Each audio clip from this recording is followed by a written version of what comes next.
This is the Lone Crater YouTube. We hope this video helps. You start on your iPhone because the Apple Watch cannot permanently change text case itself.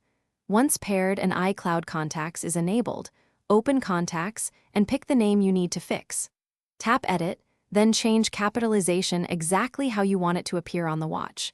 Make sure to save, don't exit before confirming. This step writes the corrected case into iCloud so the change can propagate to your Apple Watch automatically. That's why we edit on the phone. Once done editing, you often need to trigger a sync so the watch updates immediately. Open the Watch app on the iPhone, go to General, then Reset, and choose Reset Sync Data. That forces contacts to retransfer to the watch. Make sure both devices are awake and near each other with Bluetooth on. Be patient, sometimes it takes a minute or two. If the watch was asleep or out of range, the reset speeds up propagation, so the corrected case appears in messages. Finally, confirm the change on your Apple Watch by opening Contacts or a recent message.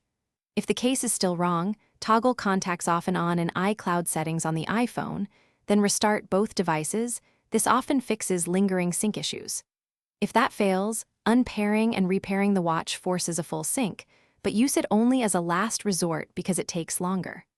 Remember, you must edit on the iPhone. The watch only mirrors the change.